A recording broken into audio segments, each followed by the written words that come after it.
Well, here we are, folks. Another Tuesday evening. Welcome, welcome. And we're on pre-show mode just for a moment or two as we run up to 8 p.m. I hope you're well. Leith is loaded and ready to come in.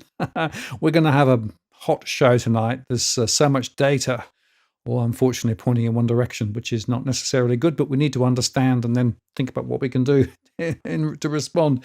Here is the studio setup for those who've not seen it before. Leith's teed up, ready to come in over there. And we have the multi-view, the charts, chat, monitors, everything else is running. So it's all here. And of course, the doggies are here too. I just actually moved the camera slightly because they were sort of all over the place. And then I decided to regroup. So there you go. That's the doggies. Luna and Meteor having had their walks and food. So hopefully they'll be quiet. But you never quite know with the doggies. It's bin collection day today, so if they go off, they go off. But we'll try and navigate around it.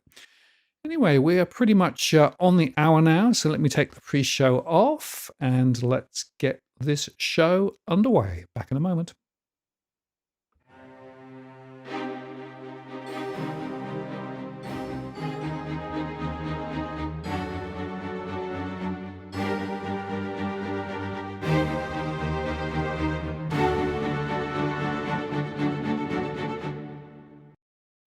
Well, good evening. Welcome to this live stream on the 16th of December 2025.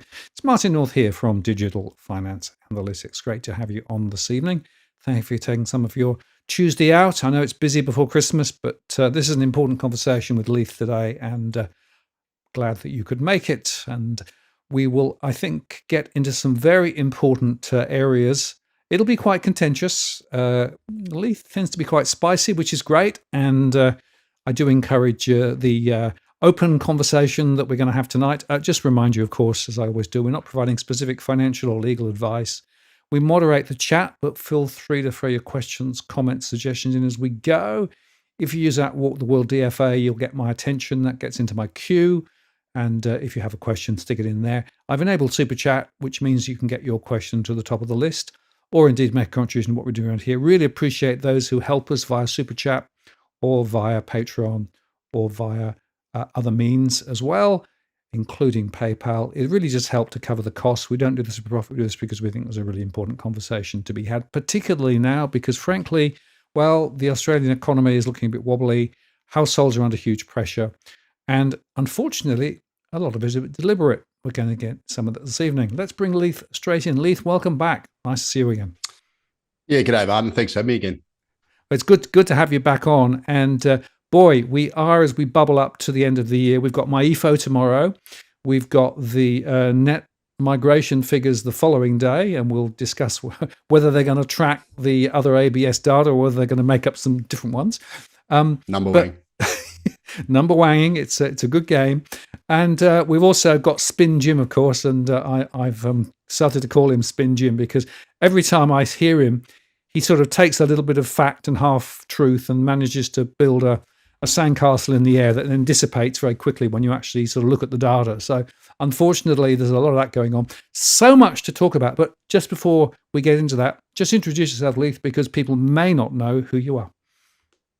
Yeah, thanks, Martin. I'm Leith van Onselen, obviously, macrobusiness.com.au chief economist, also chief economist at Nucleus Wealth.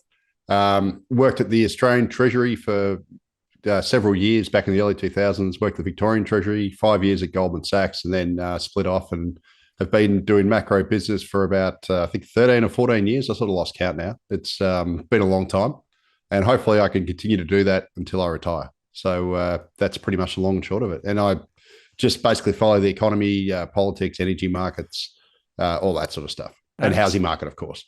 Absolutely. And of course, you're a bit of a media tart these days and doing a whole lot of stuff. Really, really interesting to see how some of the stuff we've been talking about for years beginning to come through now.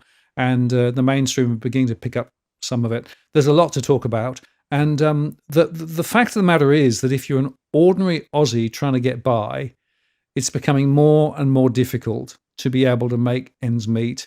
My stress figures are extremely high. Mortgage stress, around half of households with a mortgage are still under the gun in terms of financial pressures. In the rental sector, it's 75% of those renting are not being able to sort of square the circle between money in and money out. So there are real pressures, and the politicians seem to be spinning around. Everything's fine, wages are going up, but the truth is that it's not actually true. For most Australians, there are some doing well, there are some more affluent who are fine, but for a lot of people it's very, very difficult. So as we come into the Christmas period and with the MYEFO sort of there over the horizon, what I wanted to do was to spend a bit of time with you looking at some of the data specifically at housing and households, and we'll go on from there and perhaps look at some of the other stuff. Productivity, of course, is always an interesting question. And guess what? We might even touch some of the energy stuff too, because the energy factor in all of this is huge, particularly, of course, because Chalmers has now said well, sorry, we're not going to give you any further support for the energy costs, which have been very high. That, of course, is going to have a direct impact on inflation, which is running high, which means the RBA may have to put rates up. Yeah, and also means real wages are going to fall even more, because if inflation rises to catch up with the sort of energy juking the stats that's happened, well, it means we're going to get lower real wages as well. So, yeah, look, it's certainly not a great picture of bunch of numbers there, and it's actually quite fortuitous, because since last time I spoke to you about a month ago, we've actually received a fantastic housing affordability report from Cotality, but also PropTrack released one, but the data I've got is actually the Cotality. I based on the Cotality report, because they actually released their data with it, which means you can plot it and compare it and that sort of thing. And it really told quite a shocking story for both, on the purchase side. So if you're looking to purchase a property, but also, and I actually think it's worse on the rental side. Yep. And I've actually focused more on macro business now in the last several years on rental affordability, because I think that's really where the more important thing is, because you don't have to purchase a home, you can rent, but everyone needs someone to live. And if you can't purchase a home, the fallback's renting, and renters tend to be lower income earners. They're more vulnerable, and unfortunately the rental situation's even worse, and it's deteriorated massively in the last 5 years. And I don't think the media focuses enough on the rental market, because most of the discussions on house prices, on mortgages, will the RBA cut rates, won't they, blah, blah, blah. Yet we've got this ginormous, problem in the rental market, which has been brewing for several years, and it doesn't get a lot of media attention. So I've been focusing, pretty strongly on the rental side. And the data there is just, quite frankly, shocking, and it's getting worse. And, the Cotality data sort of helps illuminate that. And as well as we've got, looks like migration's picking up again, all indicators pointing that way. And that's, pressuring the rental market as well. So it's a pretty diabolical set of numbers. I don't know where you want to start if you want us to get into the housing. We'll do that in a second, but just two observations. It's very interesting to me that the online media are measured by clicks, right? And they find, as you find and I find, if you talk about housing and if you talk about mortgages, that's clickbaitable, right?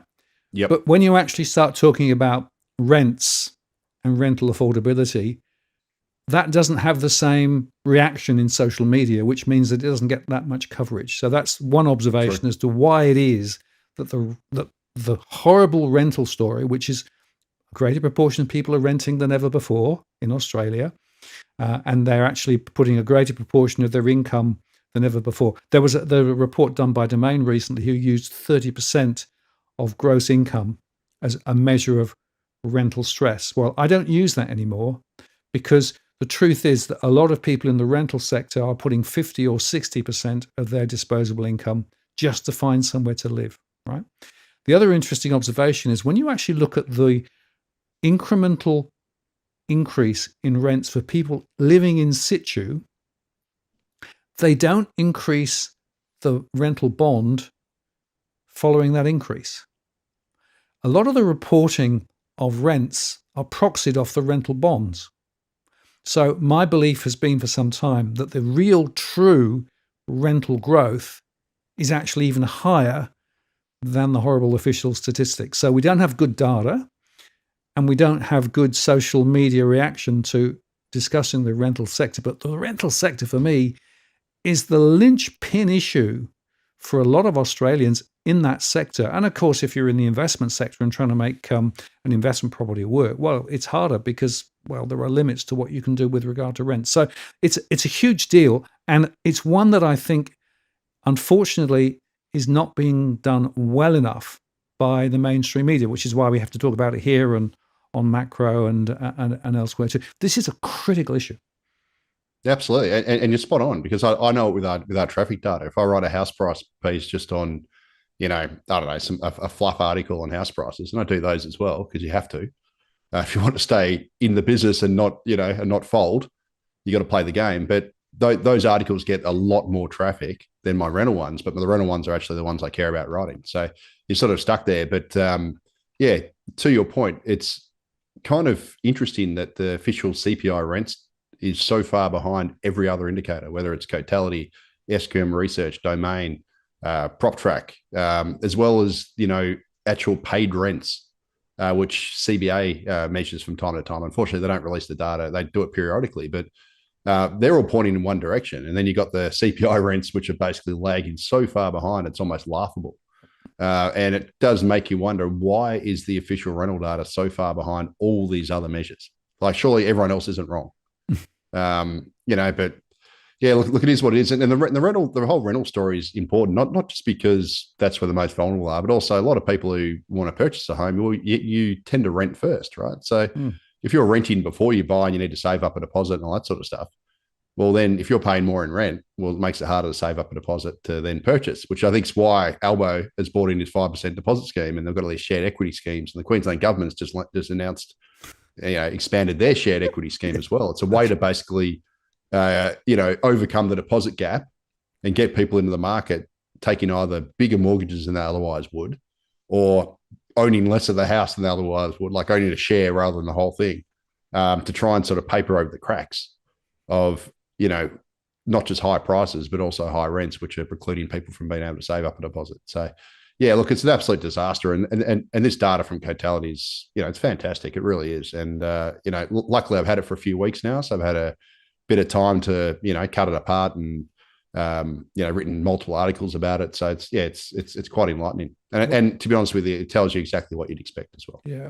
Right. Well, let's go across to it. I'm going to bring the slides up. There you go. So I'll leave you to run the conversation, because this is a killer set of slides. It really is.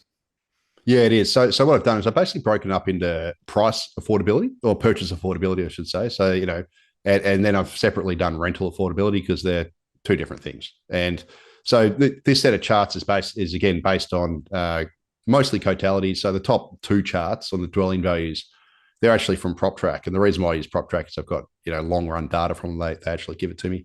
And it shows that, Australian house prices, as we know, have absolutely rocketed in recent years. And especially if you live in the smaller capitals. So, Brisbane, Adelaide, Perth, that's the middle top chart there. Their house prices have basically doubled since the pandemic. Sydney's have gone up not as strongly, about 45%, I think it is. Melbourne's only about 20%. Melbourne's actually the one market that has got more affordable. But if you go down to the bottom left chart, it shows the capital city dwelling price to income ratio. So that's just a raw median multiple, median house price divided by, or median dwelling price divided by median household disposable income. But that has absolutely rocketed from about 5.5 times at the start of the pandemic to 8.8 times. So, dwelling values across the capitals have never been this expensive in proportion to incomes. And the chart immediately to the right of that plots it across the 5 major markets. And you can see Sydney's always been the most expensive. It still is. The median dwelling is 10 times household income. But it hasn't actually gotten worse in recent years. But Adelaide, Brisbane and Perth have. And particularly Adelaide is now the second most expensive market in the country. When you measure it against household income, followed by Brisbane, and then there's Perth. And now Melbourne is, again, the one market that has become far more affordable, more affordable recently. And then on the bottom right, we actually have mortgage affordability. So because of the rate cuts, the 3 rate cuts we've had, it's actually become a little bit cheaper to service a new mortgage on new home. That's despite prices still rising. But even so, at 45% of median household income being required to service a new home in the national median home, it's still higher than its previous peak back during the GFC. So it's still, at historical highs. And the question we've got here, Martin, is, how far can these house prices run? Because the financial markets are now tipping 2 rate rises next year. So that chart from Alex Joyner on the top left, it shows that the market was predicting obviously rate cuts, and everyone was. But since we've had this stubborn inflation figures, etc., they're now tipping 2 rate rises. Now, those 2 rate rises have absolutely smashed consumer sentiment. Today, Westpac released their consumer sentiment survey, and that's shown in the middle by owner cohort. And it pretty much hammered sentiment everywhere. But you'll see from that chart that mortgage holders have the lowest sentiment in the country, presumably because they're expecting rate cuts. And we've obviously had a lot of rate increases the last, several years since the RBA started hiking. But now they're expecting rate rises, so it's obviously smashed confidence. But here's the thing that's kind of odd. The Westpac Melbourne Institute, the Westpac Consumer Sentiment Survey, which was released today, and that's shown in the chart on the right from Shane Oliver from AMP. He shows that despite the fact that rates are now expected to rise, Aussies are still incredibly bullish on house prices. So, they knocked down the time to buy a dwelling index. So that's the sentiment towards buying a dwelling actually fell by about 9%. That's the dark blue line. But they still expect the house price expectations barely moved, and they're still tracking at roughly 13-year highs. That's the yellow line there on the top right. So 8 out of 10 Australians expect house prices to rise next year, despite the fact that interest rates are going to rise. So they're still incredibly bullish. And, most commentators or banks or whatever have tipped decent house price growth next year. So I've got SQM Research's latest boom and bust figures that came out last month. That's the middle bottom table there. And they're tipping decent price rises next year across the capital cities. That is based on the assumption of rate cuts, which is obviously looks like it's out the window now. But even under their scenario too, which is sticky inflation, they're still tipping, pretty decent price rises next year. And the weird thing about it is, Martin, this comes despite the fact that, as shown on the bottom right, auction clearances have absolutely crashed. So actual buy demand is falling. I should caveat that though, because the auction clearance rates are Sydney and Melbourne centric, right? So house prices across Sydney and Melbourne have stalled, according to the Cotality Daily Dwelling Values Index, and they're still rising strongly across Brisbane, Perth, and Adelaide.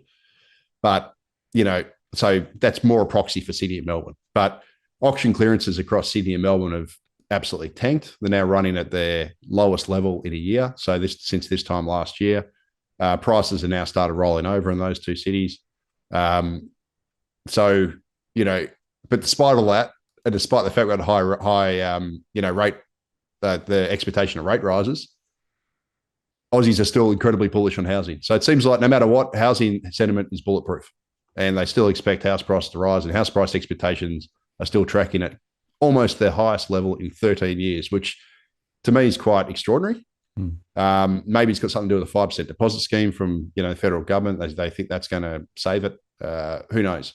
But there is. I'd say if we do get 2 more rate rises, I can see the housing market rolling over next year. I can't see it just magically, rising solidly and etc. Because I don't know, because with affordability so stretched and, at pretty much close to its worst level in history, well, certainly it's worse relative to incomes. And if we get 2 rate rises, well, the percentage of income going to mortgage payments is going to be back up at a record high. It'll probably overtake the prior peak because, prices are going up as well. So that means that, take out a new mortgage is going to need more income. But so I'm not nearly as bullish on house prices, presuming we get those rate hikes. But I'm still of the view that if I had to guess, I still think rates are more likely to stay on hold than anything else, just because I personally think the unemployment rate is going to rise. And I think that'll offset the RBA needing to cut. So I think they'll be having in this tug of war between, stubborn inflation, but also rising unemployment. So given they've got the 2 mandates of price stability and full employment, they're going to be basically stuck wrestling those 2 factors and trying to balance those. But, I could very, very well be wrong. So we'll have to wait and see. But if we do get those rate hikes that the market's predicting, I don't think this, house price bull run is going to continue for sure. I think it's going to actually roll over. But we'll have to wait and see. I mean, Australian housing has defied gravity for years. So it could continue. But I will add this, though. I put these charts up last time. Buyer beware, because Australia's 2 most similar countries, I'd argue, are New Zealand and Canada. And, New Zealand's got the same banking system as Australia. It's got all the same big 4 banks, etc. Canada's probably a more similar economy in that it's a commodity exporter and it's run a similar kind of migration system, etc., although it has cut back. But New Zealand and Canada have experienced, very large house price declines, and that's shown on the left by Justin Farbo at Anti-Party Macro. Now, that chart is probably 5 months old, so it's not totally up to date, but you get the idea. Canada's shown in the red, New Zealand's shown in the grey. The chart on the right's more up to date for New Zealand. Well, that's only about a month old, and that shows that New Zealand real house prices now are back to 2019 levels. So they absolutely surged during the pandemic and had a world record increase, but they've basically crashed back to what they were in 2019. Canada on the left also experienced very, large house price declines, and that's actually since 2022. So that predated the migration crash. And given that New Zealand and Canada are so similar to Australia, well, what's to stop Australia having a similar correction down the track? Now, I'm not saying that's going to happen, but you've got to be at least alert to the risk. And if you're thinking about, if you're out there watching this, I'm sure everyone watching this is probably not the sort of people who would be thinking this. But, if you're someone who's thinking, I've got to get in, fear of missing out, etc., I've got to leverage up, I've got to take out a 5% deposit, I've got to borrow everything I can to try and get in the market, it's pretty risky to do that right now. Certainly the next 6 months, because if rates do go up again, and given where affordability is, there's a pretty good chance that we'll have a housing correction. Mightn't be like these corrections, but it could be. And, it could end up being just like another mild correction like we had at the start of the pandemic when I think they fell by about 10%. But who knows? But, it's not the time to basically go gung-ho and borrow to your limit and throw caution to the wind, I don't think. And to me, Canada and New Zealand are screaming warning, flashing red to Australians to, prices can fall. Like, though Canadians and New Zealanders were sort of the belief that prices always went up, much like Australians. Well, they don't always. So, I'm just saying, be very careful out there if you're looking to, gear up and leverage yourself to the hilt to get into property, because it's very risky at the moment because prices are so expensive. There is one caveat to that. If you live in Melbourne, it's probably pretty safe because Melbourne's basically fallen in real terms. We've had virtually no price growth in 5 years. The affordability metrics in Melbourne are relatively good compared to the rest of the country. So obviously Melbourne's a bit of a different case. But, certainly if you're in, Brisbane, Adelaide, Perth, Sydney is always expensive, but you're probably not a good idea to, leverage to the hilt to get into property because it's quite risky. Yeah, and just on that, my surveys also are showing there's still a lot of enthusiasm and expectation for future property price growth. Interestingly, even those in the rental sector are really bullish on property price growth, which is fascinating if you think about it. The other angle on this is that when you think about the inflation measure, and the RBA official number, of course, is a bit fudged at the best of times, particularly now with the support for electricity, which is rolling off. And as you say, it means that actually inflation is truly higher and will be higher for quite a period ahead. But there's another foible in here, and that, of course, is that the costs of a mortgage are not directly plugged in to the inflation calculation. They've got this weird proxy of rental equivalents and things. And that means that the costs of actually really holding property is not actually reflected in the official CPI at all. So to what extent, now that's a deliberate policy, by the way, it used to be, but they changed it some time ago to comply with international best practice, they said. Now, I don't know whether you want to have a go at explaining why it is that they took the housing cost directly out, but they measure rents and they measure the cost of new housing, but they don't actually measure the costs of the mortgage, which to me is the big problem, really. Yeah, I guess it might be defensible in that it could get a positive feedback loop, right? So if they raise interest rates, then that raises inflation. So it's like, well, you raise interest rates to lower inflation, but if you raise interest rates, that'll raise inflation because it'll raise mortgage payments. So I guess it could be sort of pro-cyclical like that. Yeah. I guess that's it. But also the owner-occupied imputed rents, if they're not calculating rents properly, because the CPI rents certainly isn't a proper measure. Like it's just stalled. It doesn't match reality with every other measure in the market. Tarek Brooker actually pointed me to which I'd never looked at. He pointed me to the CBA's actual paid rents. Yes. So CBA has their own data, which they disaggregate disaggregated data from, or I should say aggregated data, but from their customer accounts. So, and CBA's samples probably way better than the ABS's, because CBA's probably got close to 30% of the nation's bank accounts. I'm guessing maybe it's 25, but it's a lot. It's a huge sample. And the CBA's actually shows that their actual rents paid by their customers has gone up, similar to what Cotality is saying, and what the others are saying. It's not similar to what the ABS says. So that is just another reason why the ABS CPI rents seems so far out of whack with everything else. And if they're not measuring rents properly, well, then they're not measuring inflation properly. But they're not measuring electricity properly, because we've obviously had number weighing there because the government's duped the stats on the electricity with the rebates and stuff. So there's a whole bunch of reasons why inflation is probably higher, like real inflation. But yeah, getting back to your point, I think the only reason why they probably took mortgages out, apart from the fact it's become a sort of so-called international standard, is you get the pro-cyclicality. So if you want to lower inflation, then you raise interest rates. Well, then you're going to raise mortgage costs, which then raises inflation. So yeah, that's the only reason I can think. And just two other foibles. So we're talking about the RBA and the way they do the modelling. Of course, they plug in the current market expectation of future rates into their models, into the Martin model, right? Which is an interesting sort of feedback loop. The algo idiot, we call it. Yeah, exactly, right. And then the other thing, of course, is that they've, Michelle Bullock did actually concede that they weren't very good at forecasting the other day. Did you notice that? Yeah, well, I mean, they've been wrong on lots of stuff, especially wages. If you go back their previous wage growth from all their old statement of monetary policies, it's like straight up in the air, and it ends up being that. And it's straight up. Like, it's laughable stuff.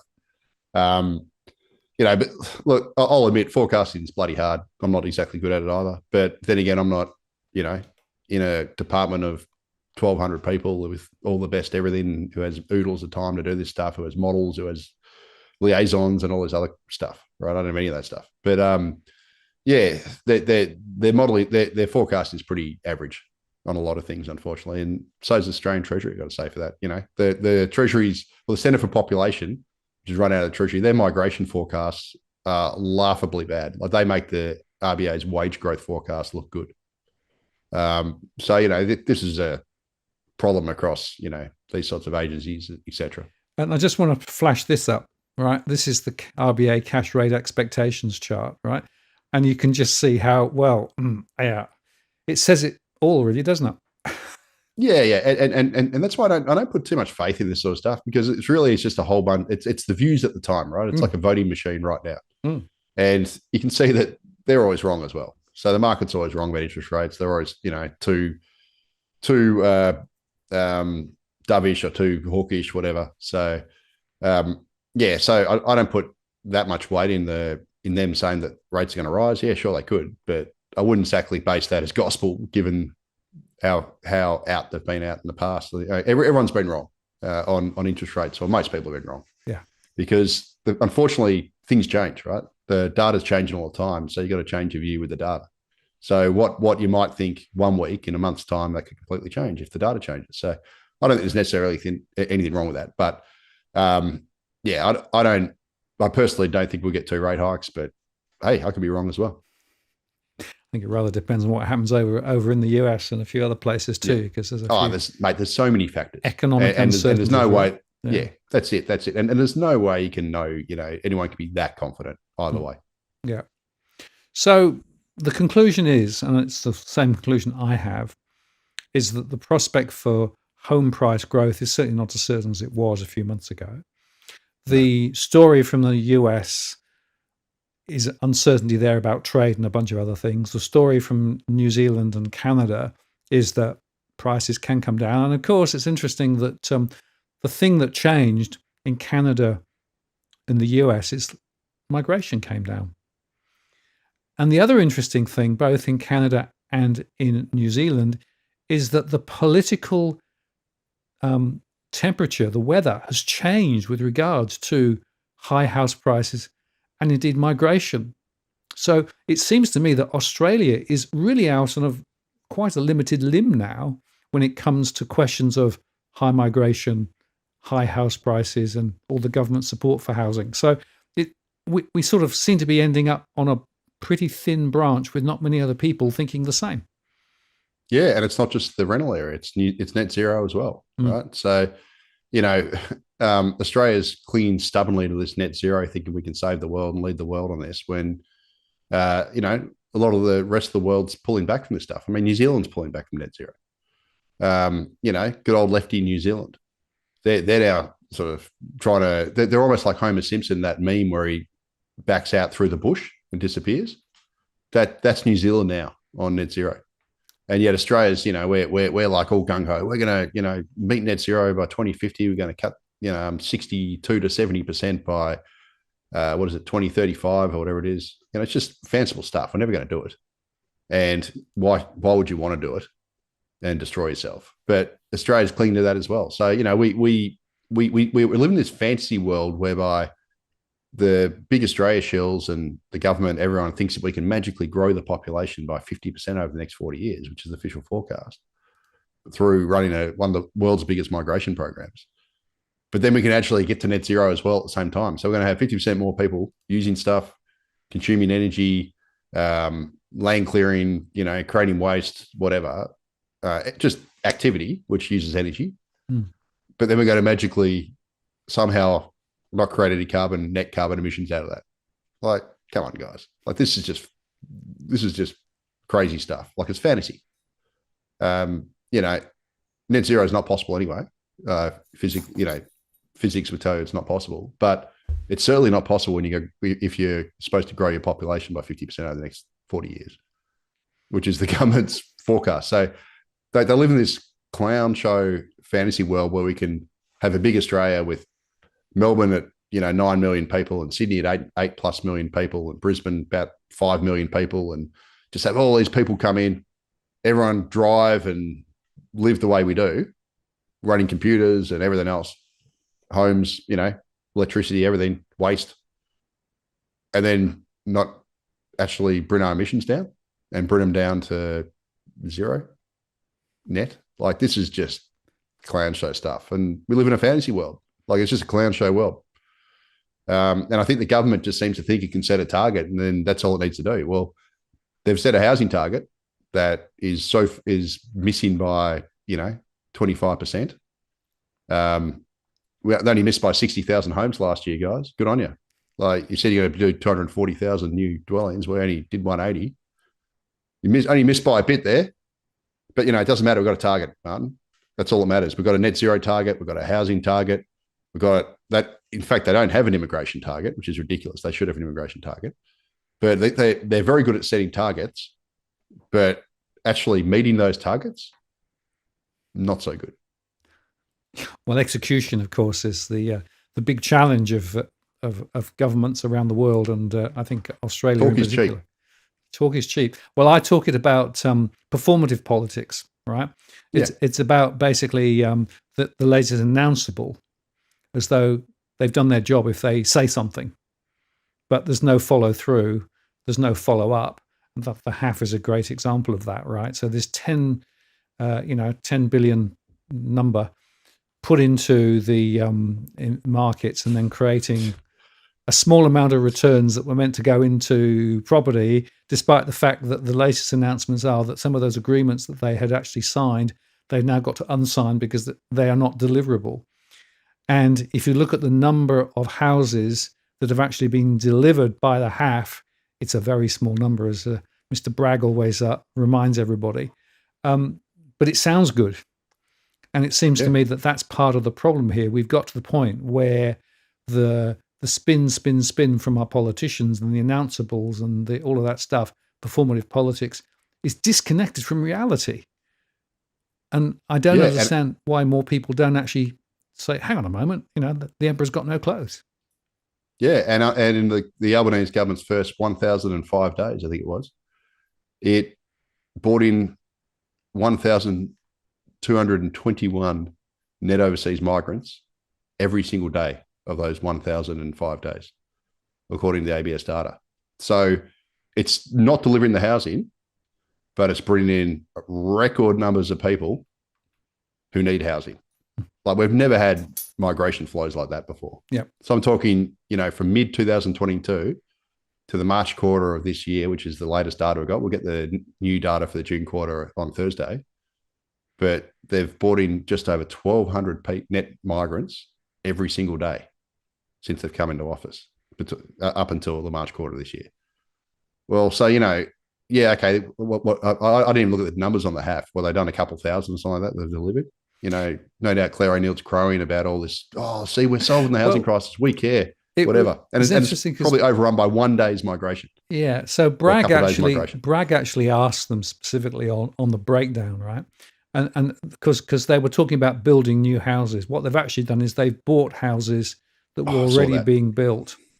So effectively, what they've done is rob Peter to pay Paul to make their numbers look a bit bigger. But it's not actually increased the number of new houses in the system.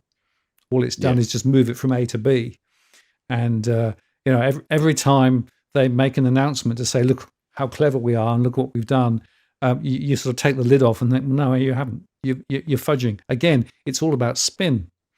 And Senator Bragg has been, I think, on the right angle here, saying, well, if you are really serious about getting the momentum back through the half, show us what the modeling is, show us what you're actually doing, and show us it's actually yielding real results, right?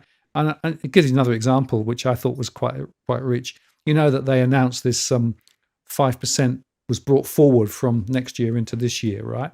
And on that very day, there they were with somebody who actually had got a new house, right? So they have found this photo op with a new purchaser. And I'm thinking, well, that new purchaser wouldn't have actually got it with a 5% deposit because it wasn't available then. So it was, again, spun around to try and actually create a media event to try and send a message that wasn't actually accurate. And I find this, well, distasteful is an understatement. It is disgraceful. Yeah, and this is the sort of stuff. This is basically the hallmark of the spin government. And we had Spin Jim Chalmers, which I got to give Martin credit for this. That Martin actually coined that, and I started using it on 2GB and on Macro Business. So I should actually give him credit. But hopefully, if we say it enough, it'll start becoming a common term for Spin Jim Chalmers. Because, mate, that guy last week was he was on Twitter twice, where he basically spruiked the Albo government's, housing achievements compared to the coalition. We're doing this, the coalition were hopeless, blah, blah, blah. But if you actually go and look at the data, and I did this, I wrote an article on it, basically called it the treasurer of propaganda, and ripped Spin Jim apart on 3 lies that he did. But on the housing front, if you actually look at the ABS's data up to the September quarter on net dwelling additions, so they've got a series, it only goes back to 2010. I call it a bit of an experimental series, but whatever. And it basically just does the net addition to the housing stock. So it has the number of homes in the country, the number of dwellings. And you can basically, so every quarter it goes up and you can work out the net additions. And the reason why net additions is important because you can have dwelling completions, but often those dwelling completions are demolitions and rebuilds. So, for example, if my house is knocked down and they build 2 townhouses, you don't get 2 houses, you get 1 because you knock down 1 and you've got 2, right? So you got to do the net increase. And what this data shows is that over the Albanese government's time in office, so from mid-2022 when they came in to the September quarter of this year, they've averaged 161,400 net additions to the housing stock every year. Well, guess what it was under the previous coalition term. So, back when the coalition came in 2013 up to mid-2022, the coalition actually averaged 185,700. So they did 185,700. Labor's done 161,400. Coalition's beat them by, I think that's 13%. Yet Chalmers is out there spruiking that Labor's beating the coalition on housing. I'm like, mate, you're not even close. You're so far behind. And this isn't to throw, smoke up the coalition's, what. But the fact of the matter is you're building less at the same time as you're bringing in far more people than the coalition did. So, under Labor, as I said, they brought in over 1.2 million migrants between mid-2022 and March quarter of this year. So obviously to now we'd probably have, the number be a lot higher. But in their first 1,005 days in office, they brought in 1,222 migrants a day. That's a level that is so far above what the coalition did during their term. So you're bringing in more people who need housing and you're building less housing, hence equals rental crisis, which is exactly what we've got. But, Spin Jim's out there spruiking it. Claire O'Neill's constantly going on about how Labor, we care, we listen to you. Legally Blonde's out there, boasting about Labor delivering all this housing. But when the actual reality is you're delivering less and you're importing more people who need housing, hence rental crisis. It's not rocket science. And, Cotality's report on rents shows this so clearly, that the rental situation is an absolute disaster. So advertised rents in the past 5 years, according to Cotality, have risen by 43% across the capitals. Now, I've got the chart on the left, the top left there, which the capitals are shown in black. The capital city aggregate is shown in black, and all the other major capitals are shown in the other colours. The levels are different, but the sort of increase, the broad increase is very similar across it. And what it's actually done is it's added $11,000 to annual rental costs. So what I mean by that is 5 years ago, if you were the median income household in Australia and you're renting the median home for rent, the median advertised home for rent, you'd be paying $11,000 less than it costs today if you're the median household renting the median advertised rental home. $11,000 after tax money. That is an incredible amount of cash that you're losing in rents now. And as a result, the middle chart there shows the percentage of median income required to service rent. That's also by Cotality. It surged to a record high 33% nationally. And Adelaide is actually the worst. Adelaide is actually Australia's, I'm going to write an article on this, on Adelaide being Australia's hidden housing disaster, because nobody talks about Adelaide, right? But Adelaide's actually got the worst rental affordability in the country. And it's got the second worst house price to income ratio, and also the second worst mortgage repayments to income. So Adelaide's actually a disaster. But you can see renting is unaffordable everywhere, except Melbourne, it's a little bit better. And the rental vacancy rate is the lowest on record, according to Cotality. So it's fallen to 1.5% nationally and across the combined capital cities. That's down from 1.9% the same time last year, and it's a record low. And to make matters worse, after this 43% rise in rents, this is the bottom right chart, advertised rents are now spiking again. So according to Cotality's latest data, they've actually gone up 5% in the year to November. And they're now growing faster than incomes, faster than inflation. They will look like they were coming down last year, but they started to accelerate again.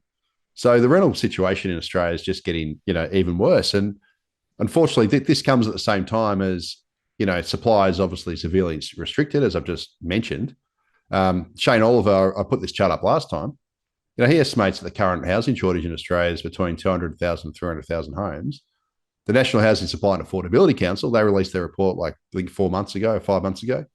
They forecast that under the Treasury's migration forecasts, which are optimistic, well, I should say undershot, and they're going to be higher than what Treasury says. But even with Treasury's undercooked migration forecasts, the housing shortage is going to get worse by another 79,000 over this whole 5-year period of National Housing Accord. So by 2029, the housing shortage is going to be another 79,000 on top of what Shane Oliver says. But here's the rub. Abel Rizvi reckons under current migration settings, the net overseas migration is actually going to average 300,000 a year. So it's going to be about 15% higher than what Treasury forecasts.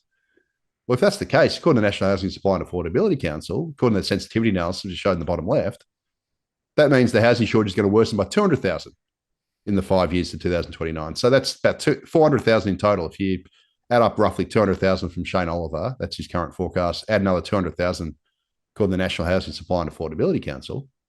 Well, it just means that we're going to have a worsening housing shortage, more people coming in than we can build houses for, which has been the story in the last several years under this government. It just means that the rental situation is going to get even worse. And, here they are. Here's, Jimbo, Spin Jim and Legally Blonde, Claire O'Neill, trying to claim that we're, Labor's doing really well on housing supply when they're under-delivering on housing supply, but they're over-delivering on migration. hence rental crisis.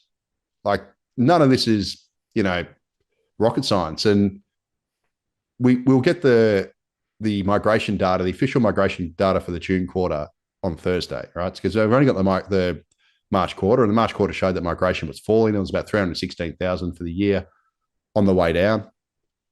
But all the data on the population population-related data that's come out from the ABS in the last month suggests that migration is accelerating and population growth is accelerating. So the top left chart, we've got the net permanent long-term arrivals. This is historically tracked net overseas migration in a directional sense. So when this goes up, usually net overseas migration goes up and vice versa. That was a record high in year to October. That chart's from Tarek Brooker. Below that, we've got the civilian population from the November labour force release from the ABS. You can see that migration bottomed in the March quarter. Sorry, not migration. The population, the working age population, which is basically population aged over 15. That bottomed in the March quarter. That's been rising since. Interestingly, the chart directly to the right of that, bottom middle, from Alex Joyner at IFF Investors, this whole notion that we've got catch-up migration as well and truly been shattered, because the working age population is now tracking 300,000 above the pre-COVID trend, right? So we've added basically a Hobart and a Geelong extra to the nation's population above what the pre-pandemic trend was, at the same time as we've built less homes. Equals rental crisis. And just above that, we've got the national accounts, the implied population growth from the national accounts, which were released earlier this month for September quarter. The official data up to March is in blue. And then the little red bit at the end is the population growth implied by the national accounts. And that's done by getting GDP and divided by GDP per capita. And that gives you a population number. Just like the labour force data, it shows that the population bottomed in the March quarter and has rebounded since. And finally, this isn't from the ABS, obviously, but Cotality's advertised rents data on the top right has rebounded, this year. Well, why do you think it's rebounded? It's rebounded because immigration and population growth have rebounded. Like, there's no other reason why it would rebound. So all the data here, the swing up in advertised rents, the swing up in the national accounts measure of population growth, the swing up in the working age population from the labour force release, the net permanent long-term arrivals data is all pointing to rising migration. And that equals a worsening rental crisis, because we're bringing in more people who need housing, and we're not building the housing for those people. And we can't build enough housing for those people. None of this is rocket science. And here's the thing, Martin, if that ABS release comes out on Thursday and shows that migration fell and shows that population growth fell, there is something seriously wrong at the ABS, because how can the ABS put out literally last week the labour force release showing rising population? How can it put out 2 weeks ago the national accounts showing rising population? And then, assuming this is what happens, like I'm making an assumption here, I don't think it will, because all the data is pointing the other way. But if the ABS magically puts out a June quarter population immigration data that falls, there is something seriously wrong with that place. And I'll be asking massive questions, because how can you trust it if it does that? Because all its other data is pointing the other way. A bit like its CPI rents, I don't trust that, because all the other data, which doesn't come from them, admittedly, but from every other data source, is showing that rents are rising far stronger than what they're saying. So there's something. Actually, I shouldn't say that there's something wrong, because they haven't released it yet. But all the data here is saying that migration's picked up and population growth has picked up. So that's what I expect to see on Thursday. And if I don't see it, there's going to be questions asked, because, how can you release labour force data, national accounts data, showing that the population growth is rising again? And as well as net permanent long-term arrivals data, which admittedly has, for some reason, it's tracked net overseas migration extremely closely for the last 30 years. And just in the last few quarters, it's decoupled from it, which again doesn't make sense. So anyway, we'll see what happens Thursday. I shouldn't throw accusations at him, because we haven't seen the data yet, but I'm just warning that if if it shows falling migration, falling population growth, there is something seriously wrong because all the other data is pointing the other way. And just two observations on that. Of course, the ABS did come out and was publishing little messages, including to various economists, saying you can't use one set of data to actually argue another set of data, despite the fact that they had previously said, actually, this is quite a good early proxy for the well, the Centre for Population did. Yeah. So the Centre for Population, which is out of the Treasury, that's our official population sub-department in the government now, which does migration and population and tracks all that stuff. Their official handbook, right, called Migration Methods and something or other in concepts, says that net permanent long-term arrivals is an early indicator of future migration flows, right? So it's a lead indicator. They say it black and white, and then the ABS had the audacity to send me an email and others saying, linking one of my articles where I've never called it net overseas migration. I've just plotted the two together and says, this suggests migration's increasing. Mm. And then they had the audacity to try and get me to take down the article and censor me and all this sort of stuff, which I told them to, you know what, shove it up where the sun don't shine. But that's part of the reason why I'm going to rip them on Thursday if the data doesn't line up, because you can't sit there on one hand and release a whole bunch of two separate data releases in the same month, like literally a week before, and then release something completely contradictory the next week. Like, that just doesn't make sense.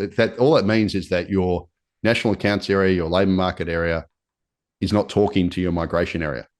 If that's which is just wrong. Like, that shouldn't happen. They should have a standardised set of, working age population and population data that they'll work off, which is informed by what's happening with early migration reads and stuff like that. And sure, you can revise it later, but the fact of the matter is, I wish I'd put it in here, but Tarek did a great chart actually plotting the working age population against net permanent long-term arrivals. And guess what? It's tracked the net permanent long-term arrivals. So the ABS seems to think that net permanent long-term arrivals matters, and it's a lead indicator of population growth. Yet the ABS had the audacity to have a go at me and others for saying that it's a lead indicator of migration when the Centre for Population bloody well says that it is. So we're just using it as it's always been used, and as the Centre for Population says it can be used. Admittedly, if I was out there calling it net overseas migration, well, they can pick up and say that. No, you shouldn't call it that, because it's net permanent long-term arrivals, which is a proxy for net overseas. But I never did that. And this has been used by Abel Rizvi and a whole bunch of other people, the ANU Migration Propaganda Hub, to basically, throw feces at us for the last 3 months, saying you shouldn't be using this. You guys are wrong. You're just propagandists. You're just pandering to advance Australia and all this sort of stuff. And I tell you what, mate, if that data does show that migration's picked up and population has picked up on Thursday, I'm going to be asking for an apology, because I've got the receipts for these guys. And it would just end up showing that, guess what? I was right all wrong. I was correct all along. And it was the right way to use that data. And are you going to apologize now for basically, throwing feces at us? They won't. Of course they never do. But, we'll see what happens Thursday. So either way, it's going to be a fun day for me. Yeah, I shall be watching MYEFO tomorrow and the overseas migration on Thursday.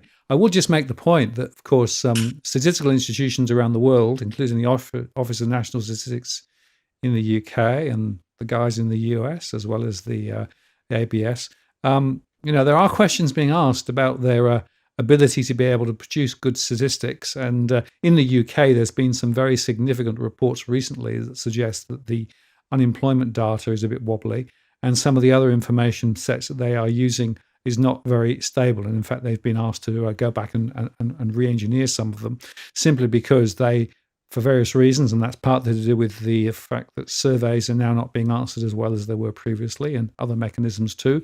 They've been under budget pressures, etc., etc. But there is a bit of a suspicion, I can't prove it, that maybe the statistical entity is not quite so distinct and distant from government influence as you might want to see. Now, they are after the official scorekeeper, but if you can crawl the score, you might be able to actually get some extra brownie points if you do. So I don't know, maybe I'm wrong, but I'm always a bit suspicious. Yeah, look, and so am I. Like, I was never suspicious until I got that email from them. Yeah, and I'm like, well, this reeks of political interference. So obviously, I think Andrew Lee He's a big Australia guy. I think he's the one who's got it has the ABS under him. I could be wrong, but it seemed like one of the ministers there didn't like the narrative that net permanent long-term arrivals had surged to a record high, and Labor was losing control of migration. And as a result, they said, you've got to, silence this. And the way they tried to silence it was they tried to, say you can't use this anymore. And Abel Rizvi and guys like that have been on Twitter like attacking anyone for using this. So didn't you see the memo for the ABS? You can't use this data. It's like, no, we can use it. We can use it. We can use whatever the hell we want, mate. You're not the universal source of truth on this stuff, right? The ABS produces the data. We interpret it. We write articles, whatever. We're right or we're wrong, right? That's the role of the ABS. Produce the data and let us argue the toss. But, these pro Big Australia shills have basically used that statement by the ABS as a shield to try and shut down any debate in this stuff. And the fact that we've got to wait 6 months, or actually 9 months, it's pretty much 9 months now. Like we're almost at the end of, we're mid-December. We're going to wait practically 9 months to get a read on what migration was. We've already got March quarter now. We're almost 9 months too late. And on Thursday, we'll get the June quarter, which means we'll be basically 6 months behind. So we're always 6 to 9 months behind on getting an official migration number. Well, no one's going to wait that long. We want to know what's happening because it's important for the rental market and everything else and et cetera. So, of course, we're going to use leading indicators because that's all we've got. So we're going to use the net permanent long-term arrivals, which is produced monthly. It's only a couple of months behind. Yes, it's not quite as, it's like using the monthly. Can you imagine the CPI only came out once every 6 months? And we had the monthly inflation gauge, that the old one that was, that's all we had for 6 months. Are you seriously going to tell economists, oh, you can't use this because, it's the monthly gauge isn't the official one. It's only counts 60% of the CPI basket. It's not the perfect measure. You can't talk about inflation for 6 months. Well, that's basically what these Muppets are saying, right? Of course, who does that? We're not going to sit there waiting 6 to 9 months to talk about migration. And then by the time we're going to talk about it on Thursday, we're talking about it from, June. It's already so far away. So, of course, we're going to use leading indicators to try and work out, is population growth rising or falling? Is immigration likely rising or falling? None of this is absolute. But the fact that, so we end up looking at things like the civilian population published in the labour force release, which is only 1 month lagged, to say, okay, that's rising again. Well, why does it rise? It rises because of migration, or it falls because migration's falling. That's the primary reason. You got to look at the national accounts, estimate of population growth, which is, only a few months behind. Maximum 3 months by the time it comes out. You got to look at those things because otherwise, are we not meant to? Like we're supposed to talk about what happened in March. Like that's just absurd. But that's the kind of discourse we've got now in Australia, where oh shit, we don't like the narrative, so we'll try and shut the narrative down by doing a media release and telling no, tut, this isn't the official migration number. You can't talk about it because it's not the official migration number. Yeah, okay, right. So we often when the CPI was quarterly and before they did the monthly inflation gauge, we used to use like the Westpac Melbourne Institute inflation gauge, the unofficial one, because that's all we had. Or we used other measures like the NAB business survey or whatever, which showed, price pressures and things like that, because you want to get a more real-time read. And it's not necessarily, you don't say, you use it like saying, oh, it looks like inflation's rising, it looks like inflation's falling, etc. Well, now the ABS has got a monthly CPI, which is a lot more close. We only have one of them, but now that it's a lot more close to the quarterly CPI, well, then we don't have to use that other stuff really anymore because we're getting a real-time read or almost real-time read. But with migration, we don't have that real-time read. So you got to use these other measures to find out what's going on. And the hilarious thing about it is that in New Zealand, when New Zealand does their net overseas migration data, they release it. It's very timely. So I think the latest one was October. Well, guess what they use? Net permanent long-term arrivals as their proxy for migration. And then they end up revising it down the track. But so it's all right for New Zealand to do timely migration data, but Australia's, 6 to 9 months behind. Well, if you're going to be 6 to 9 months behind, guess what? We're going to use other measures because we don't have a choice, right? But these clowns try to tell us that we're not allowed to use it. And to them, I've got one word to, actually, I'm not going to say it, but there's a few words I like to say to them. We'll leave it at that. Exactly. Well, I don't want to get you demonetized. We'll try not to do that if we can. We can avoid that. That would be quite helpful. But no, the point is that you have to use whatever data is coming. And the point is also you monitor multiple data sources, right? As I do in all of my modeling takes a lot of information from lots of different places at different times. And, you get some overall trends. And when the national accounts are saying something, and when the, people coming in and out of the country are saying something, like the visitors, you can begin to get a sense of where things are traveling. And then, of course, the point is that until very recently, they were saying, it is a bit of a proxy for the bottom line. If migration wasn't so hot, I don't think anyone would be as sensitive to the numbers. But because migration is so strong, and as we showed earlier on in those charts, it's huge. It has a huge impact on property, productivity, ability to get around, need for health care, access to hospitals, everything. And of course, with such strong migration, there's no planning. You can't plan for such significant migration because it just takes too long to do it. So, this is an important topic. I'll be interested to see on Thursday what it comes out with. Now, just briefly on my MYEFO on the Wednesday, I might just want to put this one up for a second. Let me just do that. So this is the current federal government spending and revenue as a share of GDP. And there's two observations, other than, of course, through the COVID speak, it's climbing and climbing quite significantly, the spending in particular. The revenue, not so much, despite the fact that the tax take is up dramatically. And as a result of that, the government is having to sort of, say, we've got to trim back here and we've got to look for savings. They're talking about the 5% dividend on cost efficiency from the public service, but they're still putting more public servants into the system. So the numbers are up, right? And there were recent announcements over the last few days of more government spending on saving the aluminium industry and doing this and doing that. So the question I've got is, what is the optimal level of public sector spending? Because at the moment, it seems to me that what it is doing, it's crowding out private sector investment. If you're looking at the building and construction industry, because there's a lot of government projects and public sector projects, a lot of that's being built, but a lot of the private sector stuff isn't being built as a result of it. So we've got this economy, which is really sluggish from a productivity perspective. And that takes me directly to this question of the correlation between big government spending, productivity, and the lack of momentum in the economy, because all these things are connected. Yeah, absolutely. And it's an interesting point because the labour market, the quarterly labour account. So this is basically the ABS's detailed account of the labour market. So the monthly one, the monthly labour force survey, it's very choppy. It's actually not that reliable. It has a lot of rotation problems, etc. But they have this thing called the labour account, and it comes out, every quarter. We just got the September quarter, I think, a week or so ago.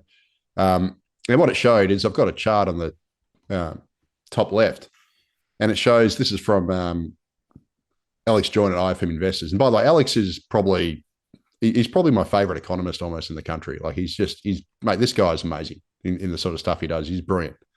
And he just publishes stuff on Twitter, and he has, he does national accounts reports when they come out.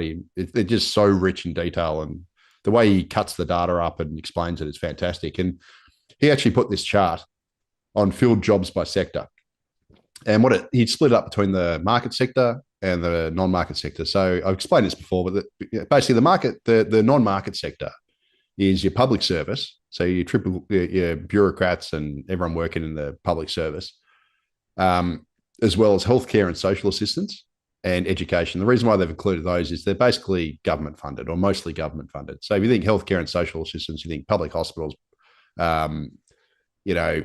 aged care, NDIS, all that sort of stuff. Even private hospitals, they receive some funding from governments. Education, the same.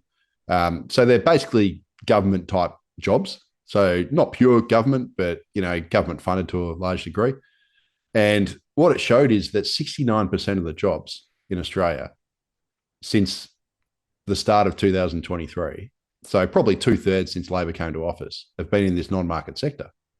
And your market sector, which is basically everything else. So you can kind of a proxy for the traditional private sector.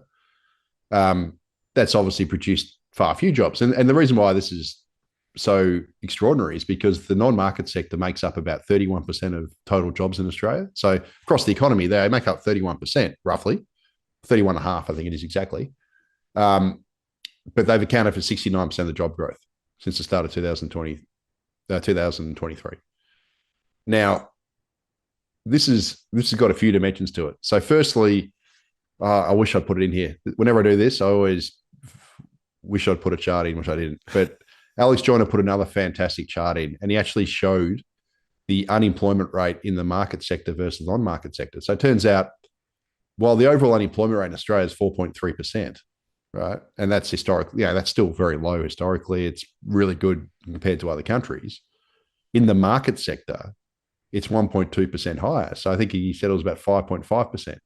So the primary reason why Australia has such low unemployment is because of this boom in non-market jobs, which are basically from this record public spending. And it's also incredibly bad for productivity because, as he shows in the chart directly to the right, the labour productivity growth in the non-market sector has fallen by 0.2% every year per annum since 2015. So in the last decade, they've gotten less productive, whereas the market sector's actually had 0.7% productivity growth. So if you're growing the non-market sector through all this government spending, you're growing it through the NDIS, bringing on more bureaucrats, etc., it's going to have a massive productivity cost. And it's not the whole reason why Australia's productivity sucks. There's a whole bunch of other reasons. We're growing the population, which I've explained previously. We've got capital shallowing because we're not investing enough in business investment. So that's the bottom left chart from Alex Joyner. You can see investment in new machinery and equipment, which is how you make your workers more productive. You give them more tools to work with, more machinery, more technology, more computers, more whatever to work with.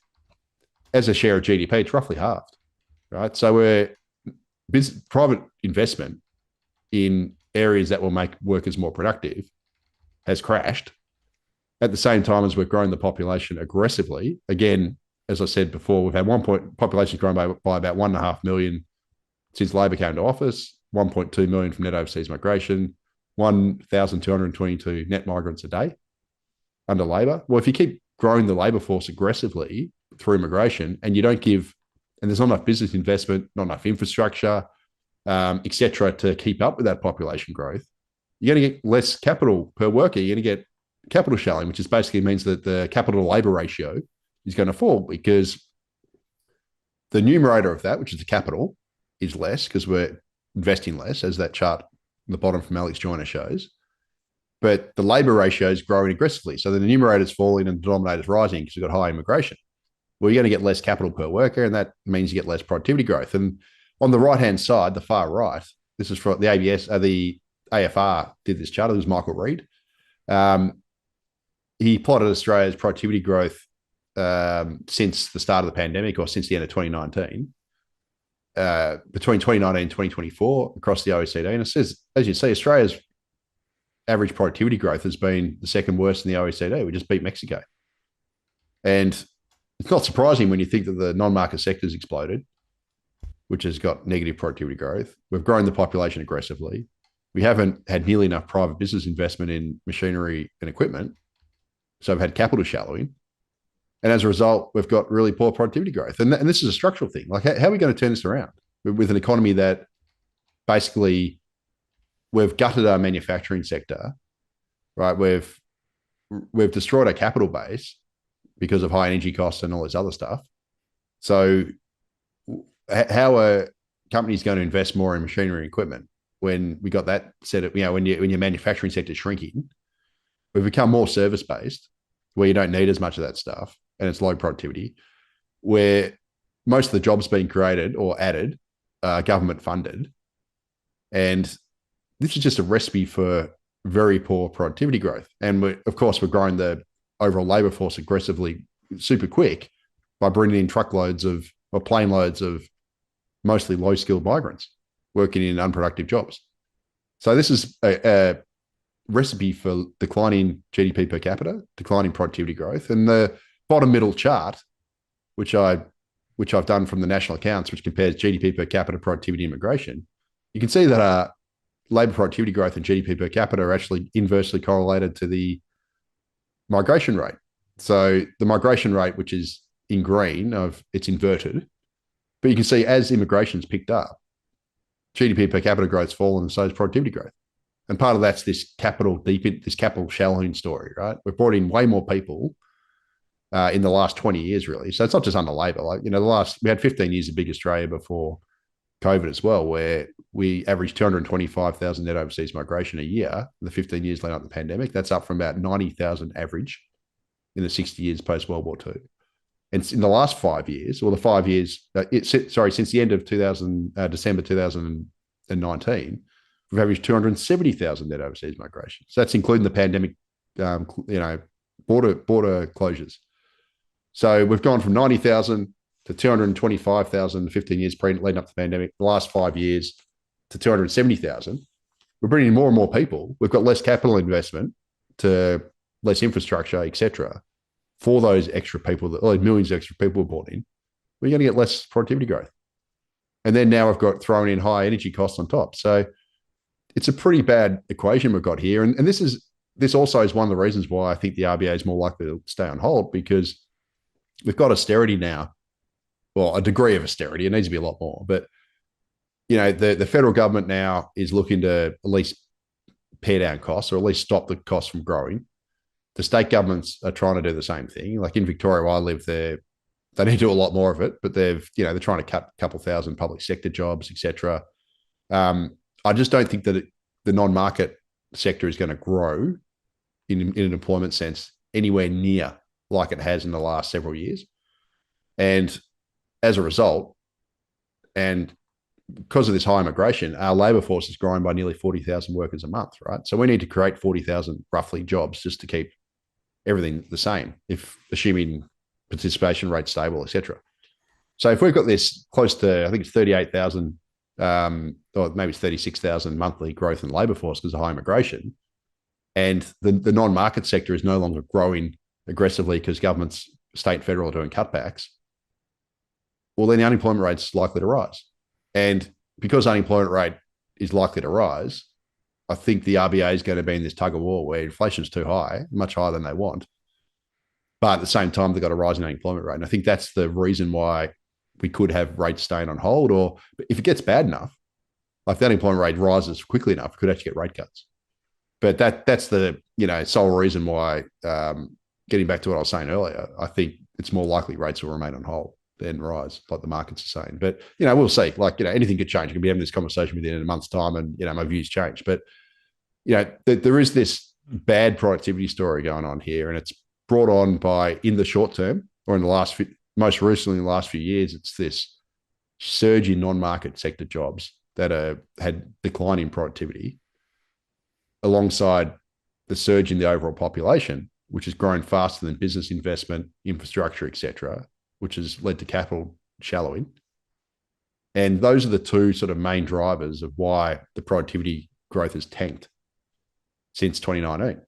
And, there are other factors longer term, like, obviously the manufacturing sector has shrunk over decades. And that has been one of the traditional productivity drivers in the economy. Like manufacturing, because it competes with the world, it's capital intensive, et cetera, it tends to experience high productivity growth. And if that shrinks in size relative to the rest of the economy, we're going to get less productivity growth. But, we're also killing our manufacturing thanks to high energy costs. And that's just going to weigh down productivity even more, because as our manufacturing continues to shrink and goes offshore to China and other places, well, then we're going to have a bigger services industry where it's harder to get productivity growth. And if that's all funded by government spending, well, a lot of those are going to be non-productive jobs. And, you and I have said previously, we're not trying to have a go at people working in health, etc. My wife's a health worker. right? She's technically a non-market worker. Well, she's a non-market worker, but it's just, if it gets too large and too unbalanced, it ends up crowding out the private sector. And, you know, that is where we've got a problem. And Australia definitely has a problem. We've got too many bureaucrats doing too little on the bureaucratic side. And, you know, obviously we have things like the NDIS whose costs are growing unsustainably. And I'm worried that the government's new childcare, you know, subsidies, et cetera, could be NDIS 2.0, but we'll have to wait and see on that. But, you know, ultimately Australia's productivity picture is not good. And because it's not good, it means that per capita GDP growth is going to be not good. It means real wage growth is going to be poor. And it means ultimately living standards are going to suffer. And it's not a good, you know, set of numbers, particularly when you segue into rising housing costs and all this other stuff that we've got in this country and rising energy costs. So it's not a great picture. Yeah. And on that chart, the other one, just looking where we stack up relative to other countries, we are way down the list, aren't we? Yeah, second last. So just beating Mexico. So it's pretty depressing, really. When you think about it, like even the UK makes us look bad. So, you know, your neck of the woods now, and the UK is not exactly held up as a bastion of productivity. So, you know, suffering from a lot of the same stuff we are. But it's really diabolical situation Australia's got itself in, unfortunately. And, you know, if you look back 20 years or 25 years, when we had high productivity growth in the early 2000s before we started running this crazy big migration program, we then got kissed on the backside with the biggest terms of trade boom in the nation's history. And we benefited more than any other country in the world through that because of what we sold, you know, iron ore and coal, etc., all rocketed in value. And we got this massive national pay rise. And then you fast forward 20 odd years and we've completely just thrown it away. Unfortunately, it's made us lazy. It's made us complacent. It's, you know, it just got funneled into more expensive houses, etc. We didn't tax any of the stuff properly. We didn't put any away for a rainy day. We didn't try to emulate Norway or Qatar and do a sovereign wealth fund. We didn't do any, or even Singapore's got a sovereign wealth fund, even though they don't have, Singapore's got a massive sovereign wealth fund and they don't even have mineral resources, but they just, you know, got a saving culture where they save for a rainy day. We didn't do any of that stuff. And now we're left in a really precarious situation whereby, you know, the country is unfortunately in managed decline. And I just sort of look back and go, man, how did we let this happen? Like, this is just policy failure, policy negligence that has gotten us into this situation. And unfortunately, I don't want to sound too depressive, but, you know, this is why, one of the reasons why when I see Jim spin all the time, it makes me angry, because he's not in election mode, right? So Spin Jim was trying to say, he said twice. He said it after last week's national accounts release, did a media release, and he did one previously, where he said that 4 out of every 5 jobs that have been created under Labor have been in the private sector. Well, that's complete spin, because he's counting jobs in NDIS, et cetera, as private sector jobs, right? Yes. So, yes, technically, like, the thing about Spin Jim is that you can sort of say technically he's right, but he's being dishonest, right, in everything he says, because no one can say that jobs in the NDIS are private sector, right? Like, technically, yes, they are, because you can be a private sector, you know, NDIS firm, but you rely on government funding. So you're a quasi-government. And that's where a lot of the job growth has been. So when you've got literally 69% of jobs since start of 2000, probably 2/3 since Labor came in the mid-2022, have been in the non-market sector. And he's saying that 4 out of every 5 jobs under Labor are in the private sector. That's just misleading. He's also said that, you know, Labor's delivered the longest run of real wage growth in a decade, when literally real wages fell by 0.5% in the September quarter. They've fallen since Labor came to office by close to 2%, right? But he's used a lot of trickery there to try and spin that narrative. He spins narratives about housing. It's like, mate, you're not in election mode. You're the treasurer. I'd much rather see you be honest and say, look, you know, Australia's in a bad spot, where you summon Paul Keating and do a Banana Republic speech, right? Which is what he did. And Paul Keating's Spin Jim's so-called idol. I'd much rather see him be honest, because there's not going to be an election for 2.5 years. They're in every likelihood going to win the next election, no matter what. Use it as a way to say, look, We're in a bad spot. Productivity sucks. Real wages are falling. We need more housing supply, and also say we've got to cut immigration. Like, be honest, mate, like Canada has. And if you actually gave us the real medicine and made it a harsh medicine, like none of us want to hear it, but actually were honest about it, well, then you can say, but here's the plan to fix it, right? But instead, he's saying everything's great, sunshines and rainbows, Labor's delivering, Labor's great, whatever. Well, then how are we going to take reform, like any sort of reform option, when you keep telling us everything's great? Like, it's very hard to argue for tough medicine reforms and policies, etc., to try and wind back the public service.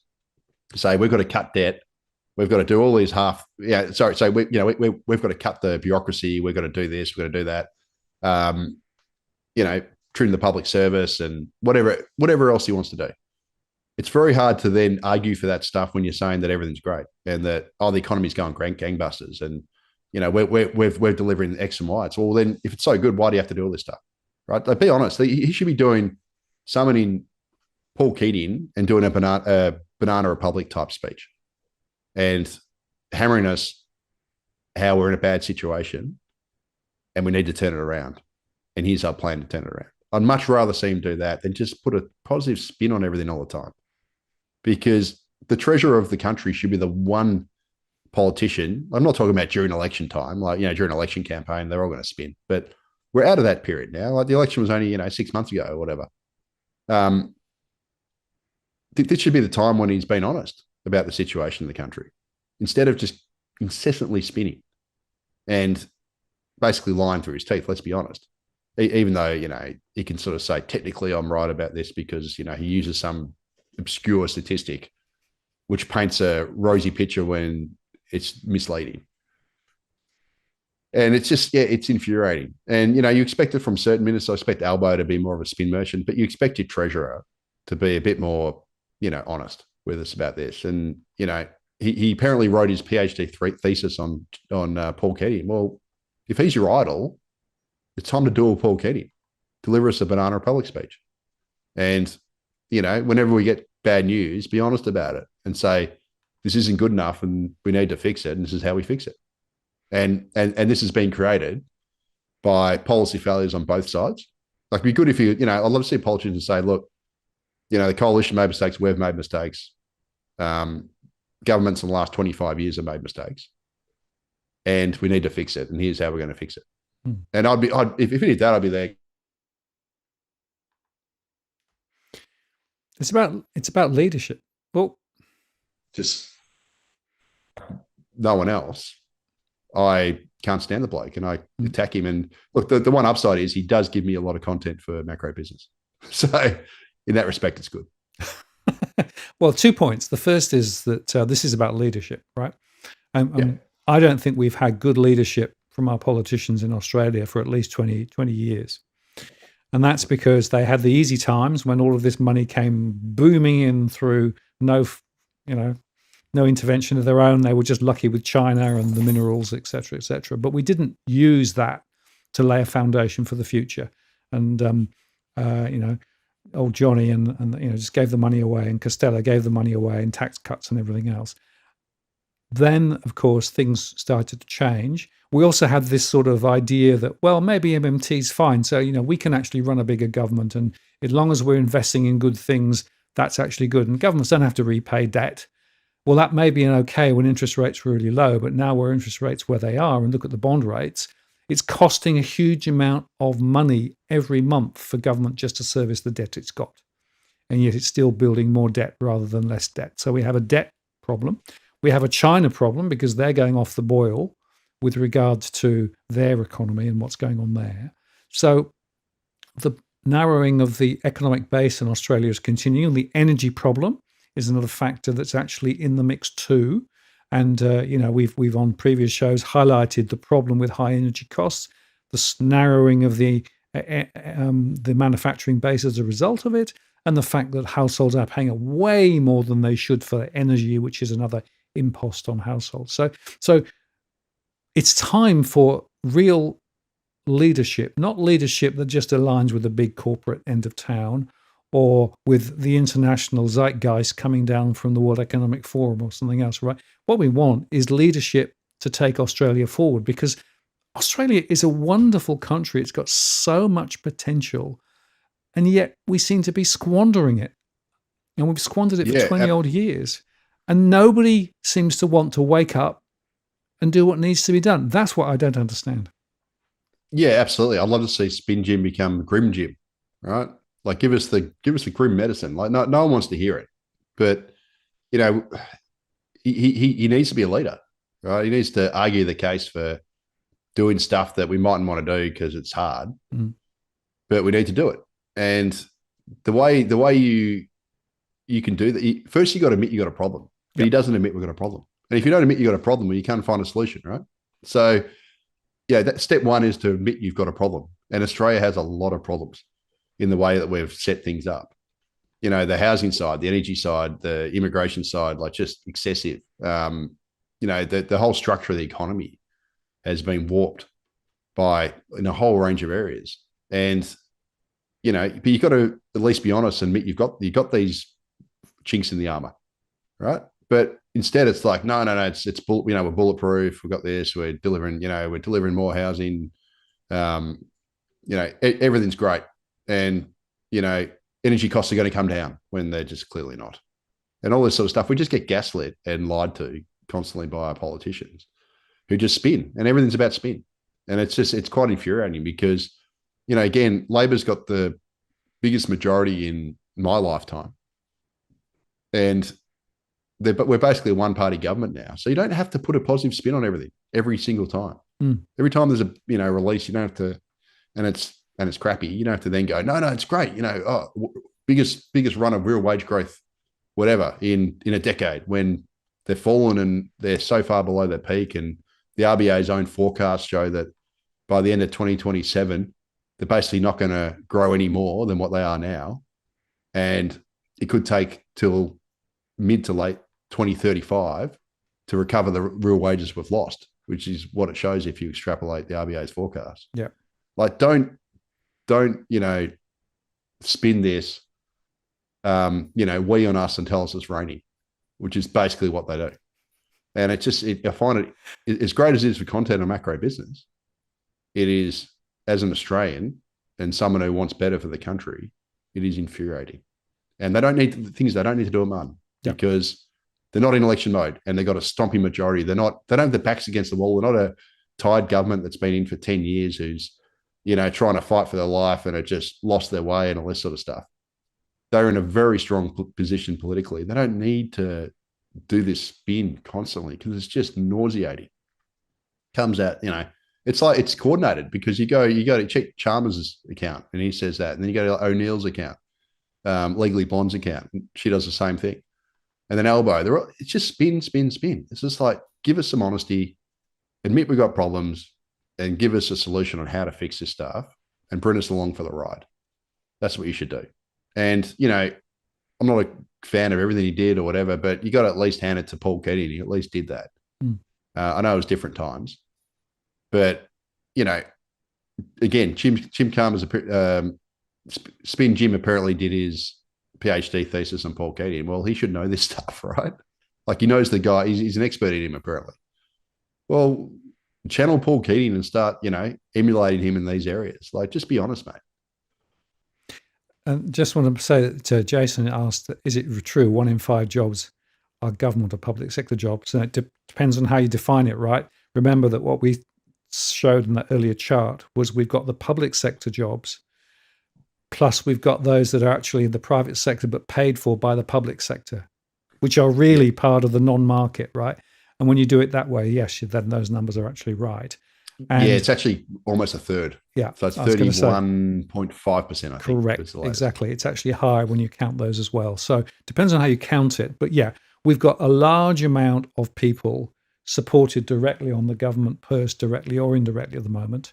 And the question is it actually providing what we need in terms of the growth momentum? No. Productivity is very low.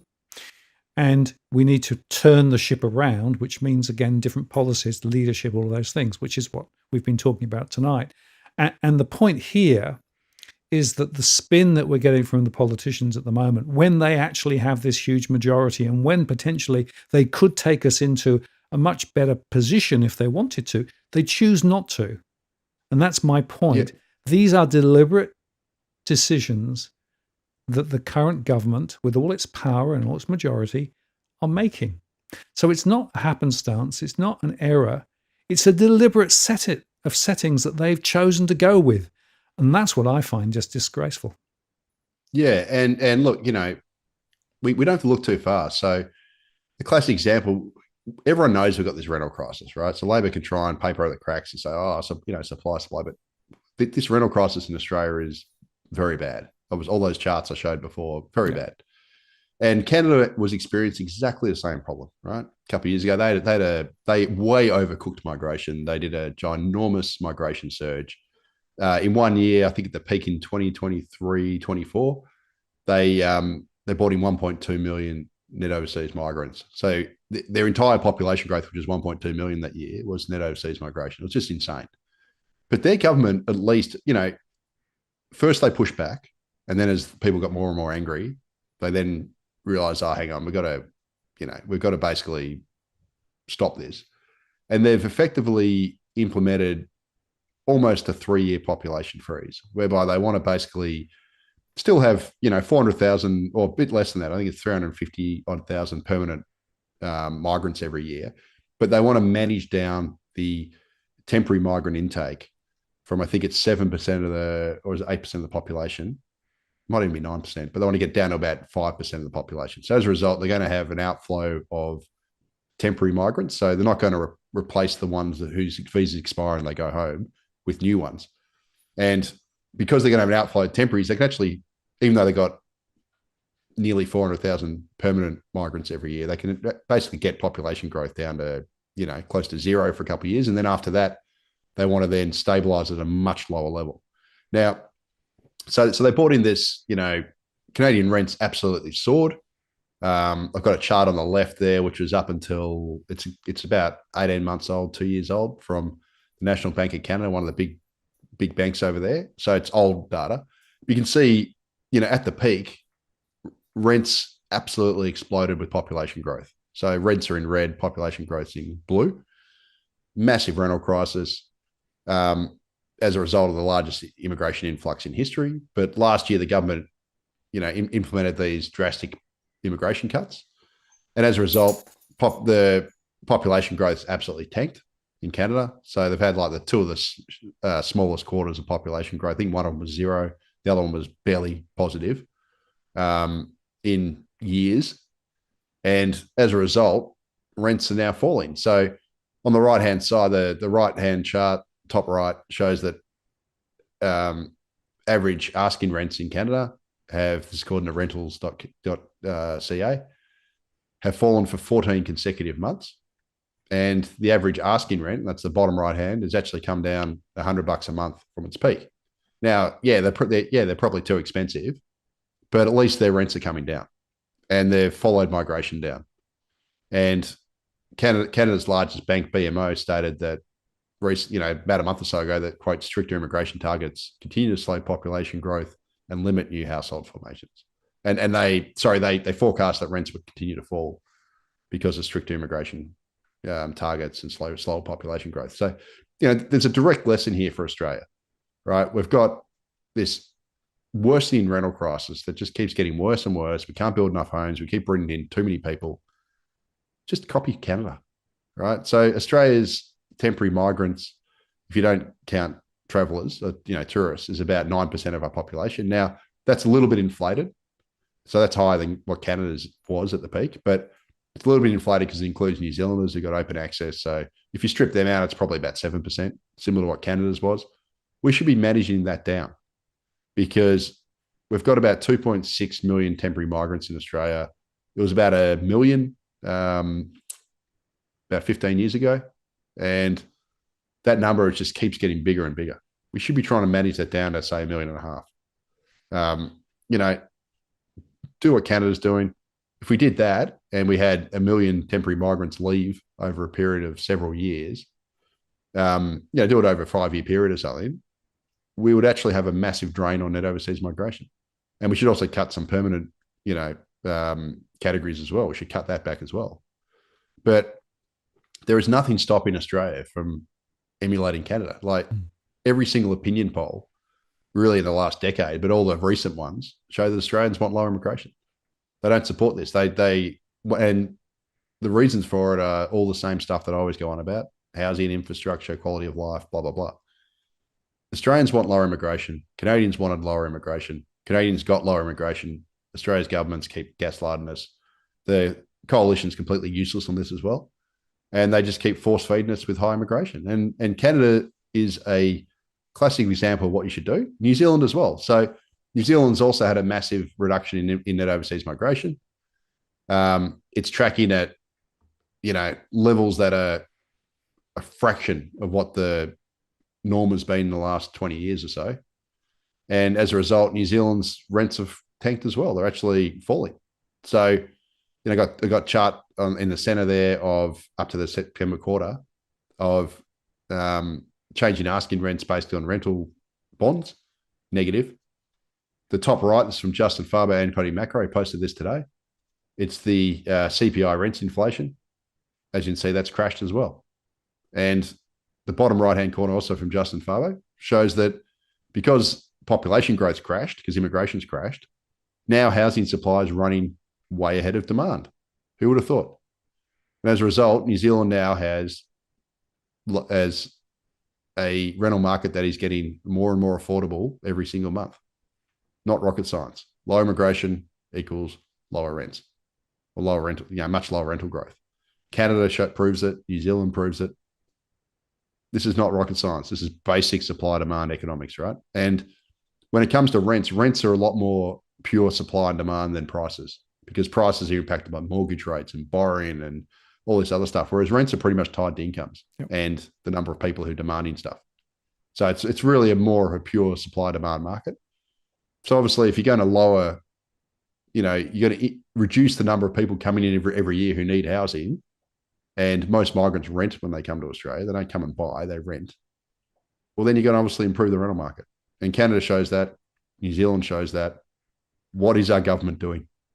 Instead, the Albanese government has lifted the intake for international students. They've lifted the planning level by 25,000 for 2026. That is a soft target. They actually allow universities to go 15% beyond that before any action is taken. So it's really not 25,000. It's more like, I don't know, whatever, like 30 odd thousand, 35, 40,000. They've also watered down a whole bunch of, they've watered down some English language tests. They've also rated about a dozen universities lower risk, which means that they can bring in students without having to prove as much in terms of, provided much documentation and proof that they're genuine students, etc. They've also removed like South Asian students, etc. They've lowered their risk rating, which means they don't have to show as much proof on English language proficiency and financial capacity and stuff like that to come to Australia. So Labor's done a whole bunch of stuff under its ministerial direction 115 to basically boost student numbers and boost temporary migration into the country. Their policies are to increase immigration. And if you increase immigration, you make the rental crisis worse. Labor is explicitly doing this. At the same time as I said before, they're not building nearly enough homes. They're building 13% less homes, I think it was. About 13% less than what the coalition built under its term. So they're delivering about 13% less new additions of housing stock than what the coalition did, at the same time as they're pumping migration like there's no tomorrow. They are driving this rental crisis. And why? When they could literally just look at Canada, who's also got a left-leaning government, and copy them, or they can look across the pond and go, oh, gee, it's worked out pretty well for New Zealand to have lower immigration. That's solving the rental crisis. Why don't we do that? Like New Zealand's hasn't been explicit policy like Canada's was. Canada's was an explicit policy to cut immigration, and it's followed through with that policy, and it's bearing the results in the rental market.